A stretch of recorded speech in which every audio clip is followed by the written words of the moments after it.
As a vet, one of the most common conditions I see in the consult room are dogs with mobility issues like arthritis. And considering the stats, it's really no surprise, with studies suggesting that as many as 80% of senior dogs suffer with this problem. But even more concerning to me is that some dogs, even as young as 1 year old, are developing early signs of the disease. But there are some exciting developments in this area of veterinary medicine. And today's guest, Dr. Stuart Halperin, is a pioneer in the science of stem cell therapy. He's the architect behind Stem Cell Vet and is using stem cell transplants to treat dogs suffering from arthritis with some truly transformative effects. I'm so intrigued to find out more about this regenerative therapy, which is truly at the cutting edge of science and could be an absolute game changer in the management of arthritis. Stuart, welcome to the consult room. Thanks very much. Thanks for having me on. Really appreciate it. It's good to be here. And as I said there in the intro, it's thought around 80% of senior dogs, and I think that's dogs over about 8 years old, isn't it, suffer from degenerative joint conditions like arthritis. Why is it so prevalent in dogs, this disease? I think that we're very good at diagnosing arthritis in dogs. So vets in general practice and referral practice are very skilled at noticing the signs. So, stiffness, less willing to exercise, don't want to get up and down so much. Sometimes dogs can become aggressive, sometimes for no particular reason, or aggressive with other dogs. And that can be just because they're sore and they're hypersensitive. I think we're very good at, in general, in diagnosing arthritis, but there are some specific reasons. And some of those are, I think we all know about. So genetics, so some breeds are predisposed to developing joint problems just due to their genetic makeup. And so Labrador retrievers, sometimes German shepherds, where we see problems in hips, golden retrievers, and then obesity. So lots of dogs that we see that are, I wouldn't necessarily say obese. I think that that's rare, but let's say overweight. And there's a physical aspect of that, which is where the joints are just carrying more weight than they might be physically prepared to do. But also there's an effect called a pro-inflammatory effect of fat. And this applies to humans as well as dogs, where having fat storage has what's called a pro-inflammatory effect. And this means just fat itself can release signaling chemicals that can cause inflammation in joints and sometimes in people in skin as well. And so there are those two sort of additional factors. I think nutrition plays a factor as well, what we might call, in inverted commas, poor nutrition. So people feeding diets that might not necessarily be totally appropriate for great formation and ongoing health of joints and bones. There are lifestyle factors as well. So factors such as lack of exercise or really high impact exercise, the other end of the spectrum. We want our dogs to be mobile, to be moving, but to do appropriate exercise for their breed and age and size. Okay?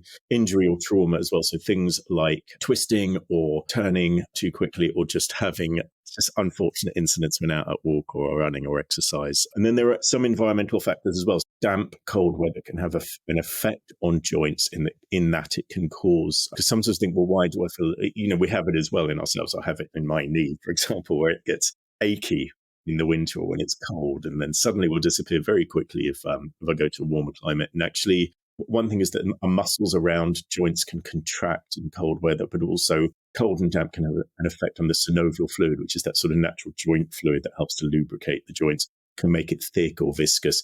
And these can all have an effect on the nerve endings inside the joints that make us and our dogs a little bit stiff or a little bit less willing to exercise. There are a whole range of factors. I think it's all of those things that have led us as a veterinary profession to being able to diagnose arthritis in dogs, and also for owners to recognize it. Great stuff. So there was a lot there. I'm going to unpack some of those bits a little bit, and so we might have to rewind a little bit. But I just wanted to ask you, you talked a lot there about a heightened awareness of the disease and the causal factors and some of the signs.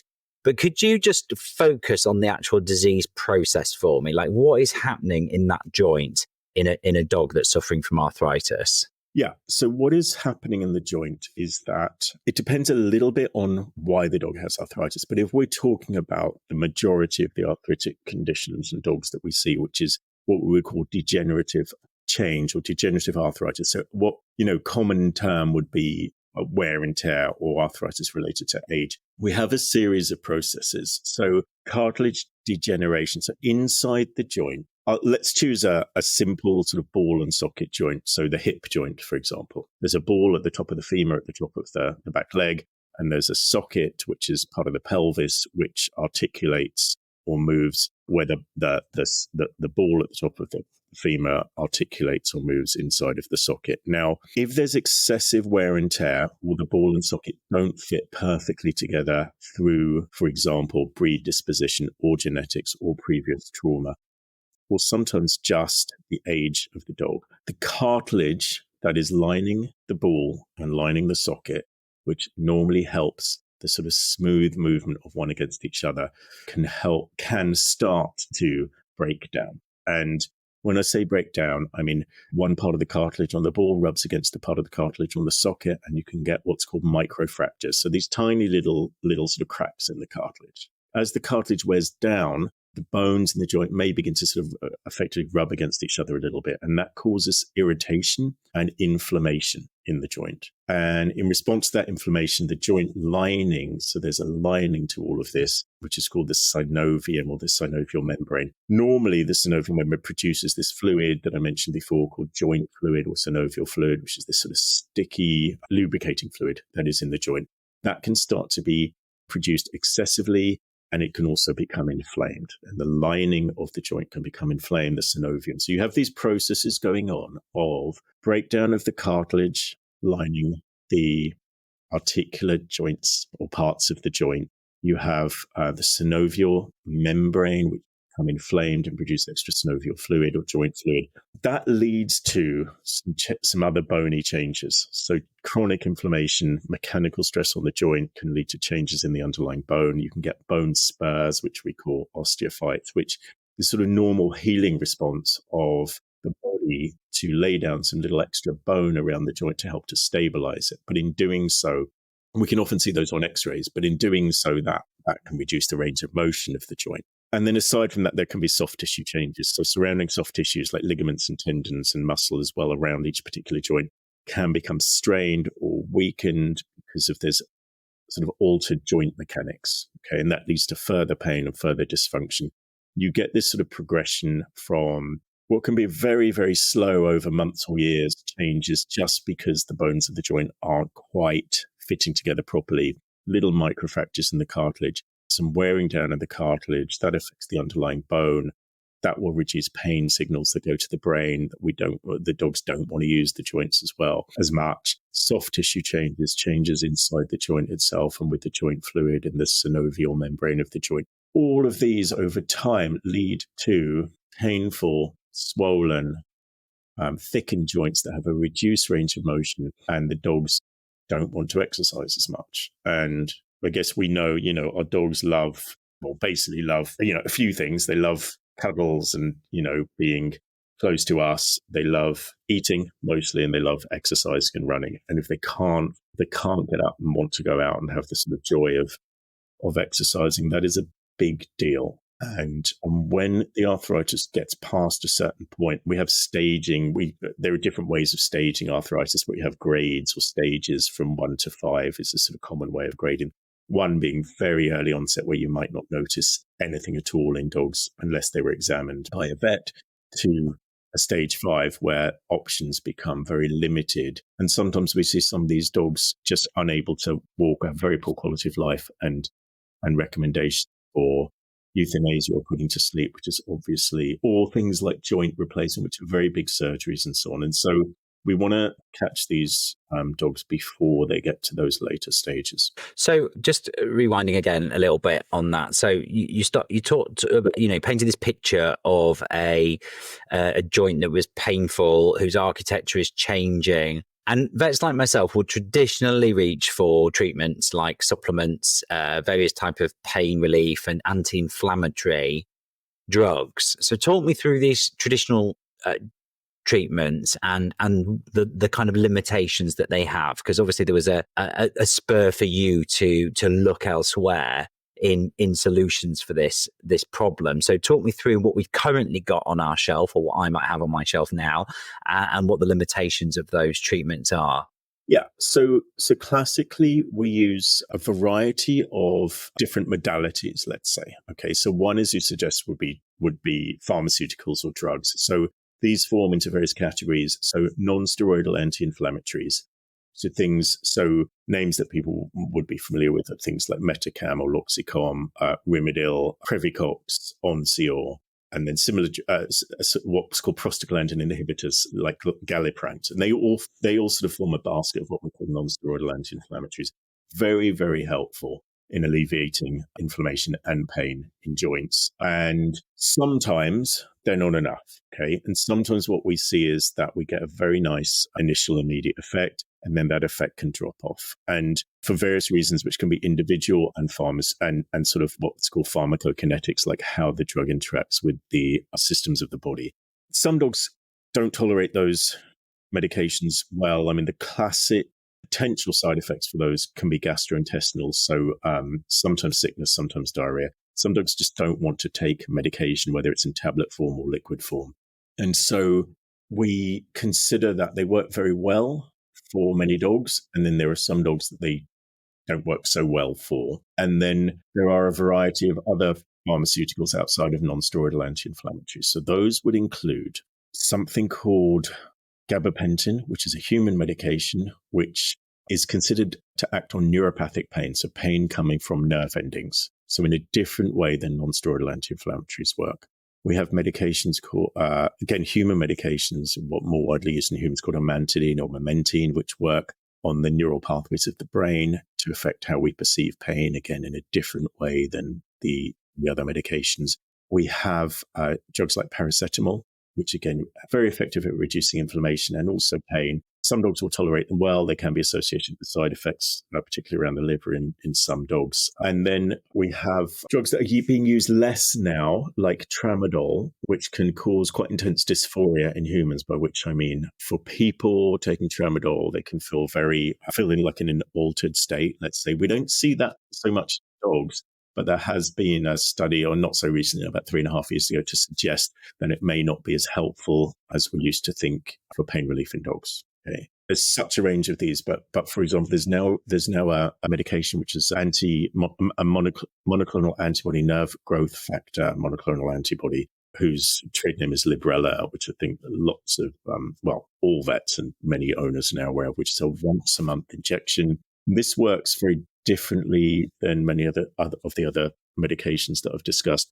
whereby it binds to receptors in the joints themselves and prevents nerve endings from firing, so that impulses to the brain, pain impulses to the brain, up the spinal cord to the brain, basically are blocked, and so they're very good at reducing pain. Those all fall in the sort of all land in the sort of basket of pharmaceuticals. Then there are a range of supplements, and if you look online, same as for humans, there are so many, and there are so many studies, and some of them are contradictory, and some of them are very helpful.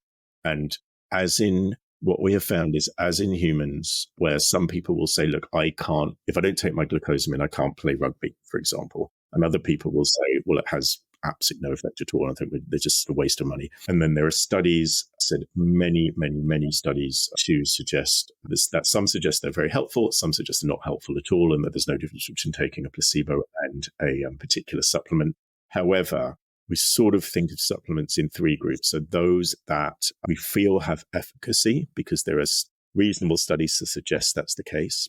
There are those that might be helpful, but we don't really have good studies in dogs. And there are those that probably aren't helpful. And then there are physical modalities as well. Okay, so things like hydrotherapy, physiotherapy. And then there are sort of what we would call sort of ancillary, but often very useful things. So simple things like environmental modification. So slippery floors, not great for dogs with arthritis because it's all about confidence for these dogs. So if they feel like they can get up and they're not going to slide or splay, or they can get to their food bowl or their owner without worrying about becoming in pain because they're putting excess stress on their joints, or they might slip or slide. That's an obvious thing. We like to recommend things like a raised food and water bowl. So it seems like a small thing, but every time, particularly for dogs with elbow issues, but also with hip issues or lumbosacral sort of lower spine issues, just leaning down to drink or to eat, putting strain on elbows, lower back and hips. So there's environmental modifications, and there is a whole range of those as well. So I was really surprised to hear that dogs as young as 1 year old can start showing signs of arthritis, because it's not something that, I commonly saw, or perhaps I did and I just wasn't looking for the signs. But can you explain to me why a dog that's as young as that would be developing signs of arthritis?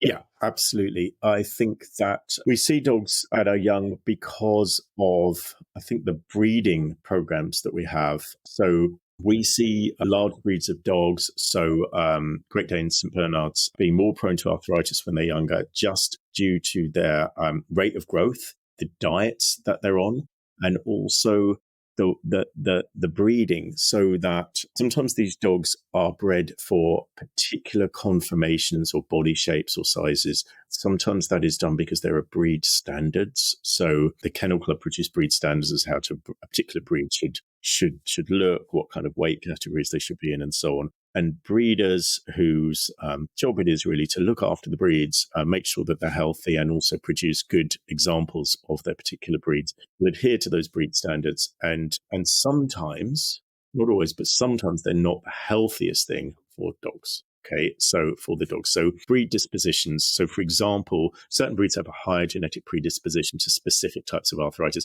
and we can see those at a young age. So, for example, hip dysplasia is where the hip joint just doesn't form as congruently as it should. It's common in breeds like German Shepherds, Lab Retrievers, Golden Retrievers. Elbow dysplasia, again, with the elbows, the three bones of the elbow don't articulate or form or fit exactly the way as they should, or one of the bones grows more quickly than the others, and so on. We see these in certain mountain dogs, Rottweilers, and so on. And then we have breeds with really exaggerated features like bulldogs or pugs. They've got short, compact bodies, and they can be more prone to arthritis-related issues and sort of intervertebral disc disease as well. We see some of these dogs quite young. And in answer to your question, some of these are developmental, some of them are breeding related, and some of them are congenital, where they're showing signs of discomfort, pain, difficulty doing the things they want to do, which running and jumping and so on, at a really young age. And this is not where their arthritis or degenerative arthritis for older dogs. It's breed, disposition, sometimes very large breeds, sometimes small breeds, anatomy and conformation, and occasionally diet. That makes complete sense. So I'm dying to jump into the science of stem cell therapy. But before we do, can you share with our listeners the personal story behind your journey into this area of veterinary medicine? Why did you decide that you wanted to go into this area? Well, my story is when I was younger, we had a family dog called Benji, who, as he got older, sort of 11 or 12, started having difficulty just getting up on his back legs, wanting to go out for walks and so on. We, as a family, took him to our local vet, Tony, who's a very nice man, who took some x-rays and had said, look, we can try these tablets, but there's not really very much we can do. He's got arthritis in his hips. And I, being sort of quite defiant, thought, well, can we go and see a bone specialist or an arthritis specialist? So we went to the Royal Veterinary College and saw a specialist there again, who was very nice. But at this time, this is some time ago now, he said the same thing. Look, we've got some non-steroidal anti-inflammatories we can use, but outside of that, really, that's kind of all we can do at this point. And this was, in the years well before total hip replacements and other sort of treatment modalities in dogs. But I just thought, I suppose I thought as a kid, but you're a vet, there must be something you can do. And I think that sort of stayed with me, and I felt, okay, given the sort of obvious sort of reasonability of a dog's age and cost of treatment and what's fair to put a dog through, and all of these things considered for an individual dog, I do think that if we as owners and vets especially have in our sort of armory the ability to help these dogs be pain-free, especially for older dogs, for as long as they have left, providing that they're otherwise healthy, then we should offer those treatments. And so I think that's the sort of basis for it. How I came into learning about stem cells was really, in truth, by chance. In our clinic in London, we had a couple come to us with a young dog, talking earlier about young dogs, about 1.5, we were asked for could they have an export health certificate to go to America? They were taking their dog to New York. And so we got into conversation. It turned out that they were taking their dog to New York. This is some 14 years ago, 15 years ago. They were taking the dog to New York to go to the Animal Medical Center, which is probably the best known and possibly the most sort of advanced in terms of research and clinical application veterinary hospital in the world. And they were taking the dog to the Animal Medical Center for stem cell therapy. And I found that intriguing. This was a big trip to take the dog to America, and also that we didn't offer it in this country, and also started looking into it. Like, I think probably a lot of other vets would have said, well, we haven't really heard of this before. Is this really a thing? Does it work? What's the evidence for it? And so on. And so, long story short, we started to do that investigation and speak to companies that were providing, labs and companies that were providing the ability to allow stem cell therapy in, particularly at that time in America and Australia, and really looked at how practical it was to be able to offer that in this country, how many people might be interested, how much education there would be for pet owners and for vets around the treatments, and whether they really work or not. So talk to me about the science. How does it actually work? Stem cells are characterized by the ability to self-renew and to differentiate or to turn into multiple cell types along multiple pathways. Okay, they occur naturally in our body to assist the repair of damage or sort of renewing tissue. And what people know about stem cells really are there's this sort of cell in the body that hasn't turned into a particular type of cell yet, like a muscle cell or a retinal cell at the back of the eye and so on. And in that state where they haven't yet turned into a particular type of cell, they can be sort of coerced or put into a particular place in the body where they can help to regenerate damaged tissue and turn into those types of cells that are needed. Okay. There's really 4 different types of stem cells. So there's embryonic stem cells. These are considered what we call pluripotent, in that they have the ability to turn into any cell type in the body. Okay. We don't use these cells in dogs, but in humans, embryonic stem cells are obtained from the sort of inner lining of blastocysts, which are very early stage embryos produced by in vitro fertilization at around 3 to 5 days of development. Okay. And people sometimes ask us, do we use those cells, and are there moral implications around that? And there may be, but we don't use those cells in dogs. Okay. And the second type of cells are adult stem cells. Okay. They're also known as somatic stem cells. They have the ability to differentiate or turn into a limited number of cell types, usually to those from the tissue that they were harvested from. Third type of cells, which are the cells that we use, are called mesenchymal or stromal stem cells. And they're derived from bone marrow or fat. They have the ability to turn into multiple cell types. And these are the cells we use. Okay, so we take cells from our own patients, almost always now from the fat of dogs. We get better stem cell numbers from fat rather than bone marrow, although that sounds counterintuitive. And the 4th type of stem cells, just very quickly, are what's called induced pluripotent stem cells. So these are cells that they've already turned into a particular cell type, but they can be, let's say, manipulated in a lab to revert to an embryonic stem cell type. And there's a lot of research in the human field around these particular kind of cells. And just to give you an idea, there's a study out of China, university in China, 2 years ago now, where they can induce stem cells back into a pluripotent state. So change them in a lab basically into cells that can form into any kind of cells. And they turned these cells into what's called totipotent stem cells, like the seeds of life. So they can turn into any cell in the body, potentially sort of bypassing the need for sperm and eggs to grow an organism directly from stem cells. So this sounds like this is sort of science fiction, but there are universities doing studies into these things. For our purposes in dogs, we use stem cells that we take from the dog's own fat. We grow them in a lab into millions of numbers, depending on the number of joints we want to treat and the size of the joints. That process takes about a month. We receive them back on cold storage from our lab, and we inject those directly into the joints that are affected. So does the initial surgery, where you're harvesting the fat, that I presume is the dog needs to go under anaesthetic or sedation, and then similarly when they come back for their injection, these are both kind of procedures under anaesthetic. Is that right?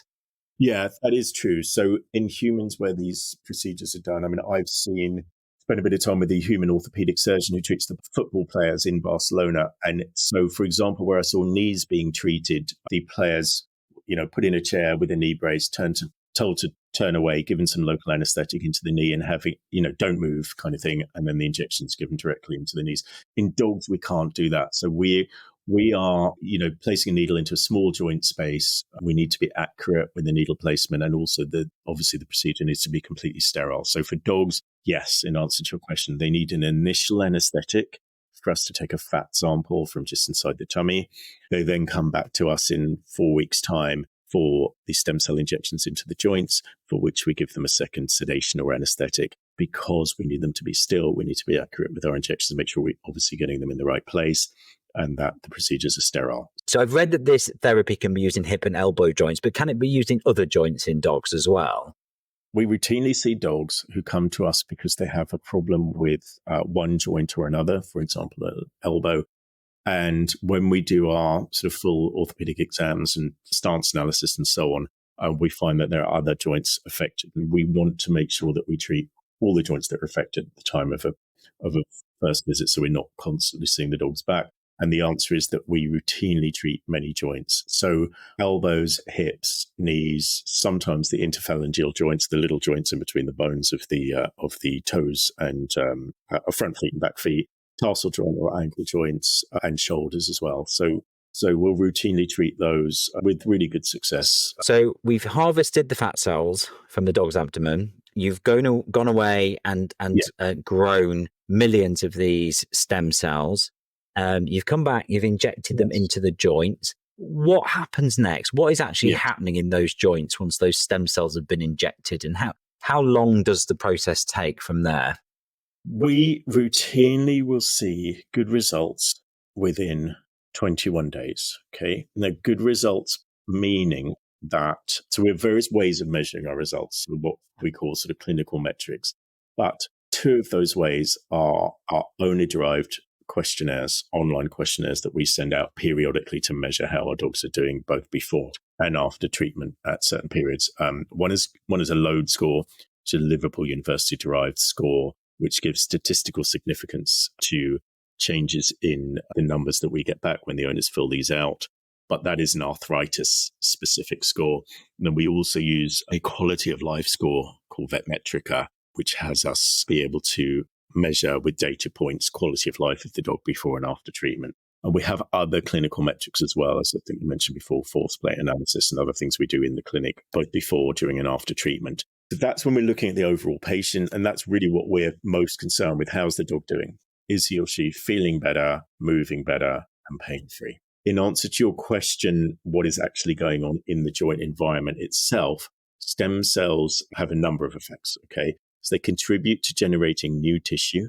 They supplement growth factors in the joint. They help to make extracellular matrix in the cartilage. They contribute to what's called angiogenesis or growth of new blood vessels. They have anti-cell death properties. They're anti-inflammatory. They're also anti-fibrotic. And they participate in the regeneration of injured or diseased tissue by cell differentiation. And they modulate what's called signaling pathways through some chemicals called cytokines inside the joint. It's a whole range of effects inside the joint.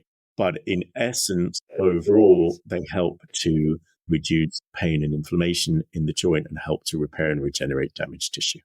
So this technique is at the feels like it's at the cutting edge of science. I was really interested there to hear your comments about the Barcelona football team having stem cell therapy. So is this science evolving? Are there future advancements coming in this field that you're particularly excited about?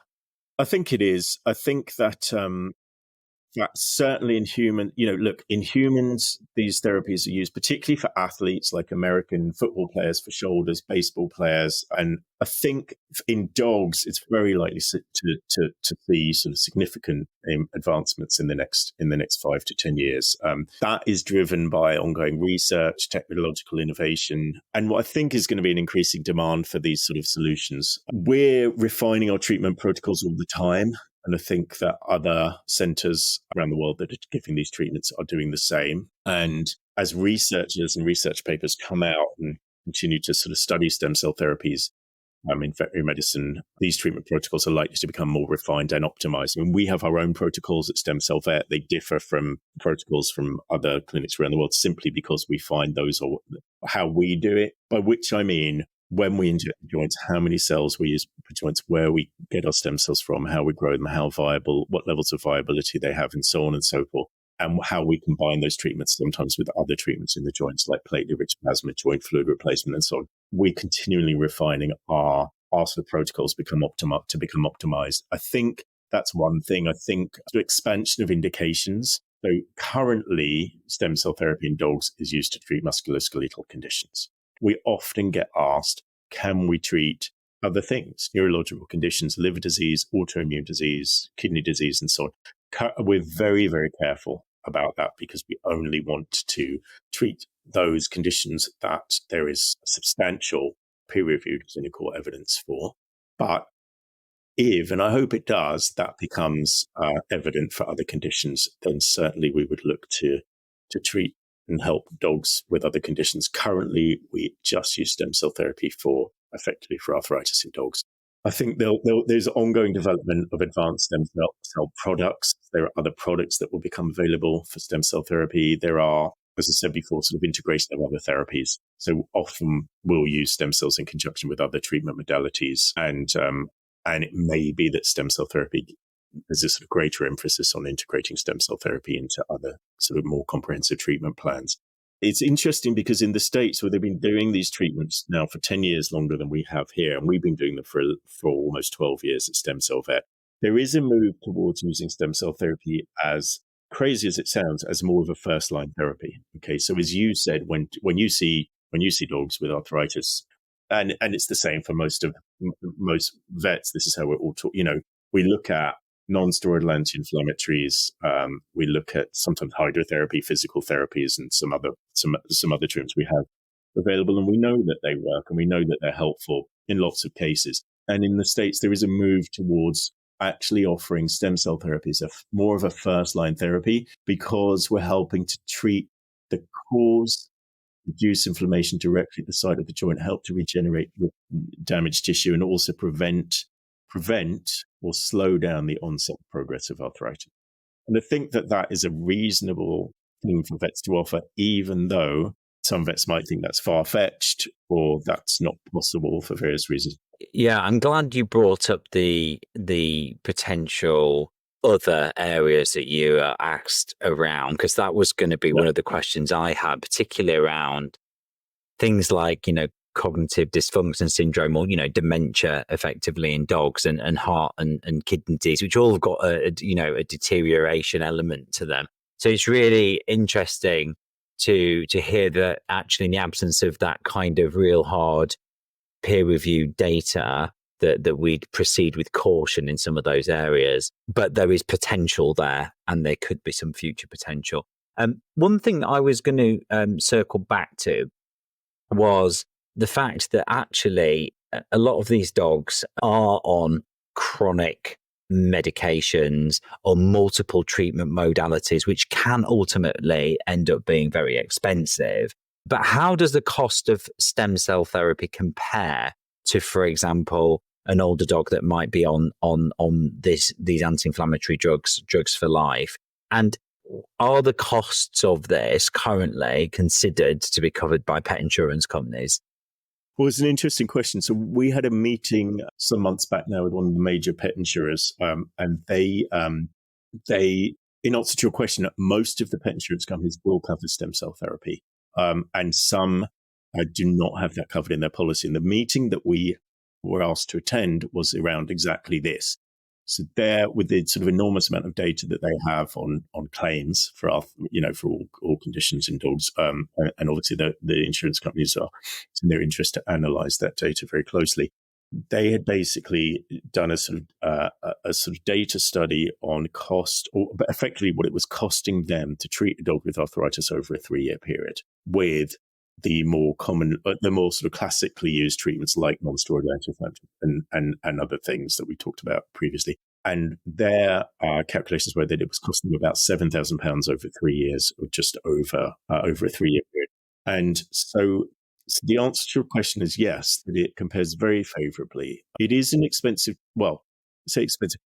Our treatments will cost around about £5,500 plus VAT. It sounds like a lot, and it is a lot of money. A lot of that is taken up in, quite honestly, in lab fees in growing these stem cells in the numbers that we use in our clinic, which are actually very much higher than is sort of are quoted in sort of circulating papers and so on, because we feel we get very good results with those. And also it's very uncommon for us to see our patients back. So we give one treatment, and it's very rare for us, and we have a very sort of strict follow-up protocol, sort of keep in contact protocol with all our patients. So the cost of our treatments are equivalent to around about sort of 3 years on medications, according to insurance. Well, certainly the major insurance company that we spoke to, which was why they were interested in talking to us, because over a longer period of time, the intention will be that it saves, the pet owners and also the insurance companies money.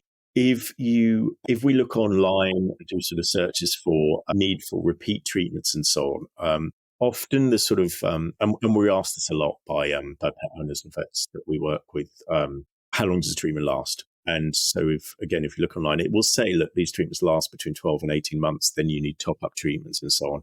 We do store, so for every dog where we take a fat sample, we do store stem cells for the life of the dog. So if we ever need to repeat a treatment, then we don't have to repeat a fat or adipose harvest. That said, it is very unusual for us with the protocols that we use to need to repeat treatment in dogs. We have a handful of dogs, like literally 7 or 8 that we treated over the years, that do well for 12 or 18 months, come back and have a top-up treatment and then go off and do well again. But it's extremely rare. And that may, we think it's to do with the number of cells that we're using in each joint, the way that we grow those cells, and also the concurrent treatments that we use alongside, or treatment modalities that we use alongside. We will, included in that cost, often treat with a combination of platelet-rich plasma treatments, sometimes some joint fluid replacement treatments, and other modalities as well, with the whole intention of just having the dog become mobile and pain-free.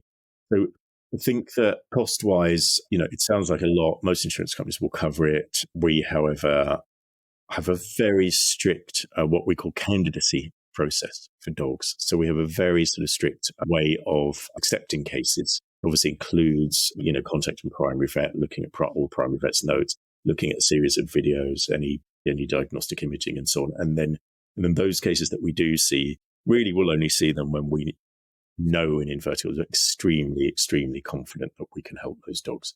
We think combination of those aspects means that we get very good success rates, and the owners are extremely happy with the treatments. The dogs are extremely happy, and that the owners are happy with the cost over time. Yeah.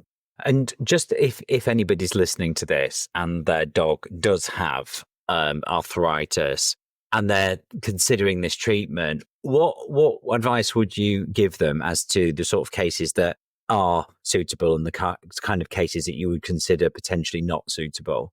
So what I would say is just have a look on our website, which is stemcellvet.co.uk. Just look us up. There's a phone number on there. There's a form you can fill out, and we'll contact you. And there's a sort of initial free consultation, basically, which is as helpful for owners as it is for us to ascertain effectively, are we likely to be able to help this dog? And we see cases of all kinds of arthritis in all ages and breeds and all joints. There are some cases where we say, look, actually, we feel like you'll be better served by such and such a treatment, or we feel you'll be better served by speaking to a specialist around a different sort of modality, by which I mean, for example, first of all, we get contacted occasionally for dogs that have sort of osteosarcoma, bone cancers, things like that. That is not something that we can help with for stem cell therapy. With stem cell therapy, currently, there's no evidence that stem cell therapy will help with that, and it's not something that we would do. And we would refer them back to their vet, or and their vet will likely refer them to an oncology specialist. There are cases where we might consider a dog is so severe, and actually that the owner is, the vet has recommended euthanasia, for example, and they just want to find a last opinion. And in some cases, we might agree with that for owners. And one of the considerations we also make is, look, is this a surgical case? In other words, is this a case where surgery is the only thing that is going to be most helpful for this dog? And if that's the case, of course, we'll let owners know that, refer them back to their own vet and so on. So I think there are a range of things that will take part in we call it candidacy check, but effectively a screening process so that owners are informed about exactly what we do, what the benefits are, what the costs are, what the likely outcomes are. But for us, that we're happy that when we see those dogs, that we know a huge amount of detail about them before they even come through the clinic door.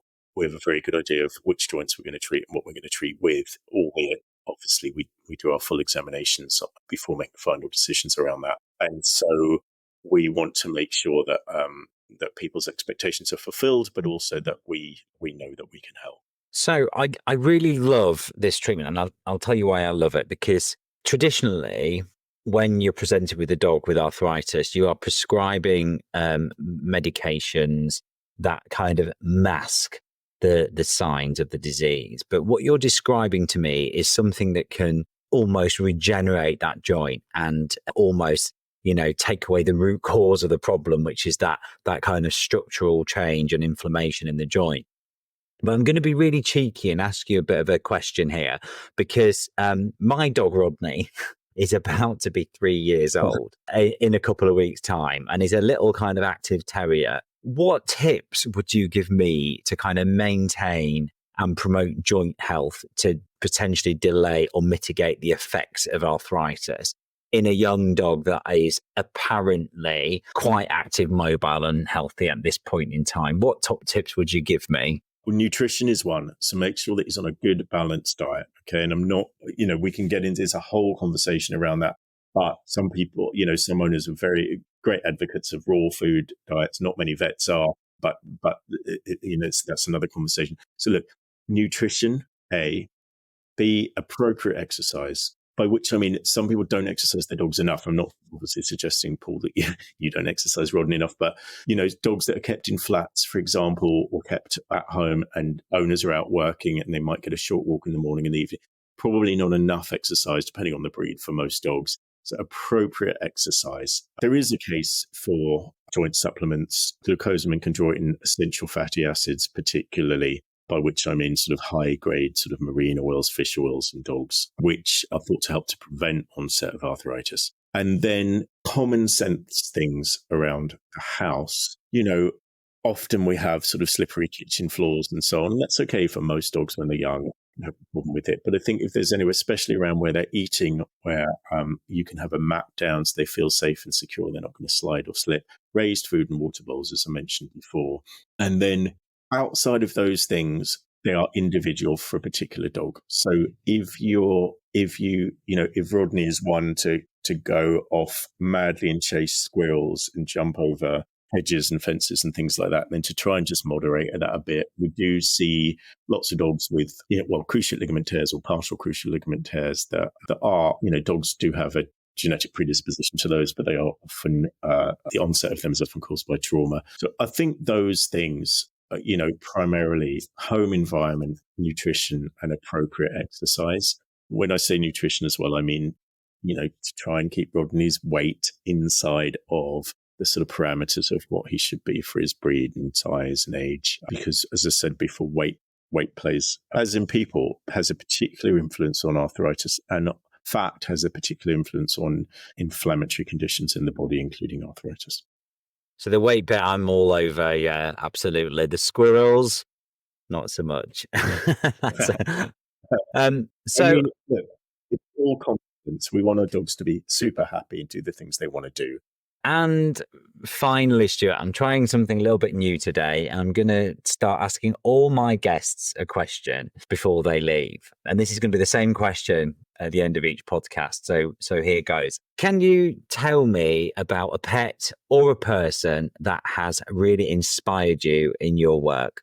Yeah, I have to say, I think Noel Fitzpatrick's really inspiring. I went to see, for people, I mean, most vets and people listening to the podcast will know of Noel, who did a multiple, I think, BBC series or TV series called The Super Vet. I remember going to see Noel before he opened his first referral hospital, just as he was about to open. It was the week of opening kind of thing. And he was I went with a friend of mine.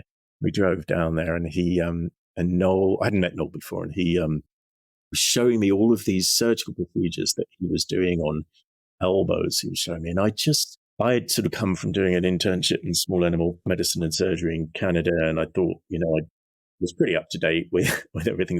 And I just said to him, I said to Noel, is anyone else doing these particular procedures in dogs? And he said, nope, I've created all these myself. And I just thought, A, to be courageous and brave, and B, really pioneering. And I think he got a lot of sort of resistance and flack from other orthopedic surgeons in the UK and around the world for being a maverick, I suppose. And I feel like his intentions, as far as I'm aware, have always been very good. He's really looked to push the sort of boundaries of orthopedic surgery in animals, and really hugely inspiring. And of course, we rely on pioneers to really push the boundaries of veterinary medicine, don't we? And I kind of think that's what you are, Stuart, in terms of what you're doing. So it's been really, really great to learn more and to really dive into the science of stem cell therapy. But just before you go, would you give a shout out to a charity that you support, or who are they and what do they do? I have to say Guide Dogs. I know that lots of people know about Guide Dogs, and it's a charity that commonly that they do get great support from the public. But I think it's an extraordinary thing to have impaired vision or no vision, and to have a pal or a friend who will lead you around and you can trust and you can rely on. I think Guide Dogs do an extraordinary job with that. They change thousands of blind or visually impaired people's lives in this country, and I think they do incredible work. And there's a lot of volunteers, and there's an extraordinary amount of really inspiring work. So I'm going to say the Guide Dogs. Yeah, huge shout out. I've seen the training that those dogs have, and it is phenomenal. It absolutely puts Rodney to shame for what he is or isn't capable of doing. I've just about got him to kind of spin and dance and all sorts of things, but there's nothing like what those dogs can do. Stuart, it's been an absolute pleasure to talk to you today. Thank you so much for your time. And I'm really, really enjoyed that conversation. I think it's great stuff that you're doing, and I'd love to get you back to hear more about it, and especially if there's any developments in this field, because it's really unique and it's really exciting to hear about. So thanks for coming. Thank you, Paul. It's a pleasure to talk about all of this, and hopefully it's been helpful. If your dog is affected by arthritis and you want to find out more about stem cell therapy, then check out the show notes where I will put all the links to the information that you need regarding today's conversation.